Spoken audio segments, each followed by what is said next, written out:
इस वक्त आप जो स्क्रीन पर तस्वीर देख रहे हैं या एक मृतक के परिवार का घर का तस्वीर है। इस तस्वीर में 48 वर्षीय धर्मदेव पासवान जो अब इस दुनिया में नहीं रहे, उनका परिवार का हाल है। आज मैं आपको यह तस्वीर इसलिए दिखा रहा हूं कि इनके साथ बहुत ही गलत हुआ है। वैसे धर्मदेव पासवान पटना के संपतचक प्रखंड के अंतर्गत गौरीचक थाना के अंतर्गत उदयपुर गांव के रहने वाले थे। इनके साथ बहुत बड़ा घिनौना खेल खेला गया, एक ऐसा खेल जिसे जानने के बाद आप सिर्फ यही कहेंगे कि बिहार कब बदलेगा। आज मैं आपको बिहार की राजधानी पटना के सटे पुनपुन की एक कहानी बताने जा रहा हूं। मैं पुनपुन के एक देव नर्सिंग होम की कहानी बताने जा रहा हूं। मैं किस तरह से मजदूर 48 वर्षीय धर्मदेव पासवान की मौत की पटकथा लिखी गई। एक ऐसी पटकथा लिखी गई जो आज तक मीडिया के सुर्खियों में नहीं आ सकी। इसलिए जनमंच न्यूज पर देवेंद्र कुमार आपको पुनपुन के देव नर्सिंग होम का कुकृत्य दिखाएगा और बताएगा कि 48 वर्षीय धर्मदेव पासवान के साथ क्या हुआ। सबसे पहले हमारे जो सहयोगी हैं सुनील यादव जी ने उदयपुर गांव जाकर इनके परिवार से हाल चाल जाना, आखिर यह घटना कैसे घटी। सबसे पहले यह वीडियो देखें। जी बताएं क्या हुआ था आपके पापा के साथ। पहले तो अच्छा से खाते पीते थे। जी। एक बैग उनको पेट में दर्द होने लगा। वो बोले कि मेरा पेट में दर्द होता है। तो मेरी माँ बोली कि जाके दिखवाइए, पहले जांच कीजिए कि आखिर प्रॉब्लम क्या है। तो वहाँ गए तो वहाँ बोलिए कि पहले अल्ट्रासाउंड करवाइए। अल्ट्रासाउंड करवाएं तो वहाँ पथरी निकला। अच्छा। तो पुनपुन में एक देव नर्सिंग होम है, तो वहाँ मतलब सब बोले कि चलिए वहाँ होता है ऑपरेशन। तो वहाँ लेकर गए हम लोग पिताजी को। तो वहाँ पथरी का ऑपरेशन हुआ। पथरी का ऑपरेशन हुआ तो पथरी का ऑपरेशन करके आ गए, तब फिर अच्छा से खाते पीते थे। उसके बाद फिर खाना नहीं पचने लगा, फिर उल्टी होने, मतलब थोड़ा सा खाते थे फिर उल्टी होने लगता था। फिर हम लोग सोचा आखिर ऐसा क्यों हो रहा है। फिर हम लोग गए तो वहाँ एक दिन गए तो पानी उनी चढ़ाए, फिर सुई दवाई थोड़ा सा हुआ, फिर चलाए हम लोग घर। फिर वैसे ही होने लगा। फिर हम लोग गए तो वहाँ बोले कि इनको जांच करवाइए, अल्ट्रासाउंड फिर से करवाइए। तो हम लोग जाकर सिपारा अल्ट्रासाउंड करवाएं। फिर वहाँ बोले ना यहाँ से लेकर आए अल्ट्रासाउंड। तो फिर यहाँ पुनपुन में एक सारा करवाएं। फिर यहाँ से थी रंजीत कुमार हैं जो डॉक्टर देव नर्सिंग होम के, वो बोले कि ये वहाँ 70 फीट में एक हॉस्पिटल है, माँ हेरिटेज हॉस्पिटल, वहाँ चलिए वहाँ जांच होगा। तो हम लोग रात को गए पापा को लेकर, तो वहाँ जांच हुआ। फिर वहाँ से रिपोर्ट लिखें कि आप कंकड़बाग में एक हॉस्पिटल है, भियोम हॉस्पिटल है। तो वहाँ गए तो वहाँ मतलब 18,000 का जांच एगो हुआ, 6 जांच था। तो उसी में CT स्कैन जो हुआ ना, उसमें निकला, रिपोर्ट में निकला कैंसर निकला। फिर वहाँ से हम लोग रिपोर्ट लेकर गए 70 फीट लेकर गए तो वहाँ रिपोर्ट में मतलब बताया कि सब चीज़ ठीक था, CT स्कैन में कैंसर निकला। तो हमको जखनी डॉक्टर बताया उखनी तो मेरा आधा प्राण निकल गया। हमको लगा कि अब मेरा क्या होगा। तो वहाँ बोला डॉक्टर कि देखो बेटा, दौड़ धूप करने से कोई फ़ायदा नहीं है, चाहे इनको भर्ती करावो चाहे घर लेकर जाओ। तो हम तो रात को पूरा रोने पीटने लगे। उस वक्त मेरे साथ खाली एक डॉक्टर साहब थे या मेरे पिताजी थे। हम पहले डॉक्टर साहब को बोले कि नहीं, पहले मेरे घर चलिए, ताकि अभी हम कहीं नहीं जा सकते हैं, अभी मेरा दम पूरा आधा प्राण तो गायब है।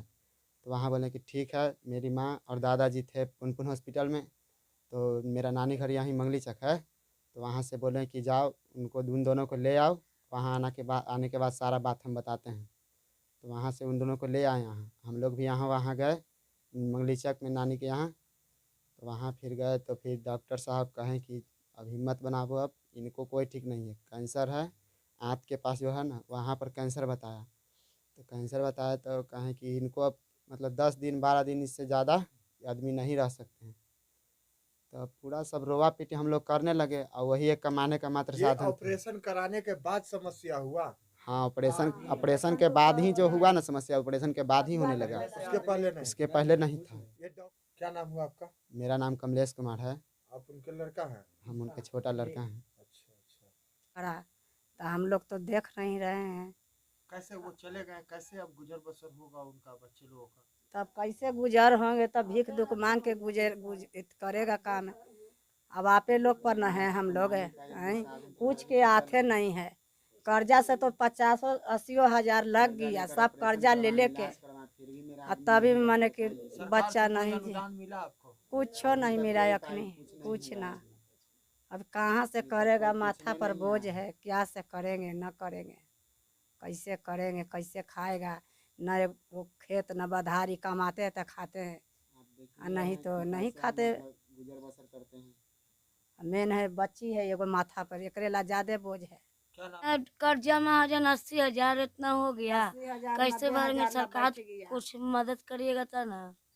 खाले सर सूदे पर लाए हैं पैसा, कहाँ से कैसे सूद करके बढ़ेगा, भगवान कैसे पर कहाँ लगा गुजारेगा। सूद कमाई मन खाए सूद में मन तो सधाएंगे कि बोझा उतारेंगे। हाँ, अब क्या करें हम लोग। अब तक आपको समझ आ गया होगा कि किस तरह से 48 वर्षीय धर्मदेव पासवान की मौत की पटकथा लिखी गई। यह व्यक्ति पेट की बीमारी से जूझ रहे थे। जब अपना पेट के इलाज के लिए नज़दीकी नर्सिंग होम में गए तो वहाँ पर इन्हें अल्ट्रासाउंड करवाने को कहा गया, तो पता चला कि इनको पथरी की समस्या है। फिर पथरी की समस्या का इलाज किया गया, फिर ये स्वस्थ होकर घर जाते हैं। उसके बाद दोबारा घर लौटकर कभी नहीं जा पाए। पता है क्यों? क्योंकि उसके बाद इनके शरीर में यानी कि आंत के जगह पर कैंसर हो गया। कुछ दिन के बाद फिर यह हॉस्पिटल आता है, फिर से कहा जाता है कि अब आप जाइए 70 फीट माँ हेरिटेज हॉस्पिटल। फिर यह परिवार वहां पर जाता है, माँ हेरिटेज हॉस्पिटल के पास जाता है। वहां से भी कहा जाता है कि आप सबसे पहले चेकअप करवा के आए। जब चेकअप करवा के आते हैं तो कहा जाता है कि धर्मदेव जी आपको कैंसर है, अब आप बच नहीं सकते हैं और अब कुछ दिनों के मेहमान हैं। सोचिए, इस तरह से इन्हें कहा जाता है। धर्मदेव पासवान लाचार बेबस होकर लौटते हैं। फिर वो देव नर्सिंग होम जाते हैं एडमिट होने के लिए कि मैं कुछ दिन और बच सकूं। लेकिन आलम देखिए, देव नर्सिंग होम के जो डायरेक्टर हैं रंजीत कुमार, इन्हें एडमिट नहीं लेते हैं और इन्हें कहते हैं कि आप अपने गांव लौट चलें। और यह व्यक्ति गांव लौट चले जाते हैं और उसके कुछ दिन के बाद धर्मदेव पासवान अपना शरीर त्याग देते हैं और इनकी मौत हो जाती है। सबसे बड़ी बात यह है कि धर्मदेव पासवान की जो पत्नी है गीता देवी, अब एक ये विधवा है। इनकी एक बेटी है और 2 बेटा है। एक बेटा जो बड़ा है उसे मिर्गी की बीमारी है, वो अपने आप को कंट्रोल नहीं कर पाता, वो हमेशा बेड पर लेटा रहता है। इसका एक छोटा बेटा है जो कमलेश कुमार है, जिसकी आपने वीडियो देखा है। आप सोचें, इस विधवा औरत के रखवाला कौन? इसके परिवार को भरण पोषण करने वाला कौन? घटना के इतने दिन हो चुके हैं, बिहार सरकार के खेमे से कोई भी सहायता इस परिवार को नहीं मिला। आखिर धर्मदेव पासवान की क्या गलती? जैसा कि इनके परिजन बता रहे हैं कि इन्हें कोई बीमारी नहीं थी, पेट की शिकायत हुआ, पेट दर्द का शिकायत हुआ और ये हॉस्पिटल में एडमिट हुए और चंद दिनों के बाद इनकी मौत हो जाती है। और इस परिवार को ताकने के लिए, झांकने के लिए कोई भी नेता, कोई भी मंत्री, कोई भी अधिकारी नहीं पहुंचते हैं और अब तक इनके परिवार को कोई भी मुआवजा नहीं मिला। क्या इस राज्य में गरीब के मौत के बाद क्या यही तमाशा होगा? यही है हकीकत, यही है हकीकत। सूबे के जो स्वास्थ्य मंत्री है मंगल पांडे बड़े बड़े राग अलापते हैं कि हम गरीबों के हितैषी हैं। कहां है वो? क्या इन्हें इनका दर्द नहीं दिख रहा है? क्या इन्हें नहीं दिख रहा है? सोचिए, गीता देवी अपनी बेटी की शादी कैसे करवाएंगी? इनके ऊपर 80,000 रुपए का कर्ज है। ये गांव के रहने वाली हैं और गांव की स्थिति आपको पता ही है कि लोग कैसे गुजर बसर करते हैं। जनमंच न्यूज पर इस वक्त जो भी इस खबर को देख रहे हैं, देख लीजिए, यही हकीकत है। यही हो रहा है पुनपुन के देव नर्सिंग होम में घिनौना खेल। कमलेश कुमार जो धर्मदेव के जो छोटे सुपुत्र हैं, उनका मैं अकाउंट नंबर डाल रहा हूं। जिस व्यक्ति को इस परिवार को मदद करना चाहते हैं, इस खाते नंबर पर आप उनको मदद कर सकते हैं। स्क्रीन पर भी इस परिवार के खाते का नंबर दिख रहा होगा आपको। कुछ भी जो आप डोनेट करना चाहते हैं, डोनेट कर सकते हैं। सोचिए, इस औरत का अब क्या होगा? इस बेटी का अब क्या होगा? इस बेटा का अब क्या होगा? इंसानियत मर चुकी है। देव नर्सिंग होम के जो डायरेक्टर है रंजीत कुमार, चंद पैसे के खातिर क्या कर डाले। इसके ऊपर कोई जांच नहीं बैठाया गया, मानो कि कुछ हुआ ही नहीं। देव नर्सिंग होम पर जांच होनी चाहिए, यह सच सामने आना चाहिए। आखिर धर्मदेव पासवान स्वस्थ है, अचानक उनको पेट की समस्या होती है, वो एडमिट होते हैं, उनका पथरी का ऑपरेशन होता है, कुछ दिनों बाद पता चलता है कि उनको कैंसर हो गया है। आखिर ऐसा कैसे हो सकता है? ये जो हॉस्पिटल का जो डायरेक्टर है, ये गिद्ध रूपी डायरेक्टर है। गिद्ध के जैसे हॉस्पिटल में बैठे रहते हैं गरीबों को नोचने के लिए। बस ये तलाश करते हैं किसी तरह से कोई शिकार मेरे पास आए और उससे शिकार करें। इस हॉस्पिटल में ना जाने कितने मरीजों की मौत हो चुकी है, लेकिन अब तक कोई भी सच सामने नहीं आया है। और जनमंच पर आप देख रहे हैं धर्मदेव पासवान की दर्दनाक कहानी। जो रोजगार से वो एक मजदूर थे, अब इनके परिवार में कमाने वाला कोई नहीं। आखिर क्या गलती है धर्मदेव पासवान की? वो बेहतर इलाज के लिए वो देव नर्सिंग होम गए और उन्हें क्या मिला? मौत। सूबे के मुख्यमंत्री नीतीश कुमार जी बड़े बड़े दावे करते हैं, बड़े बड़े राग अलापते हैं कि हमने बिहार में उत्तम क्वालिटी का स्वास्थ्य व्यवस्था दिए हुए हैं। यही है स्वास्थ्य व्यवस्था? किसी गरीब की मौत हो जाती है, मुआवजा छोड़िए, आपके तंत्र के कोई भी अधिकारी उनके घर नहीं जाते हैं आंसू पोंछने के लिए। जांच नहीं होती है। भाजपा खेमे से स्वास्थ्य मंत्री है मंगल पांडे, इन्हें थोड़ी भी शर्म नहीं है। ये ऐसे मंत्री है, कोरोना काल में लाश पड़ी हुई थी हॉस्पिटल में, लेकिन फिर भी ये कहे कि बिहार में उच्चतम स्वास्थ्य व्यवस्था है। ये इतने बड़े निर्लज हैं।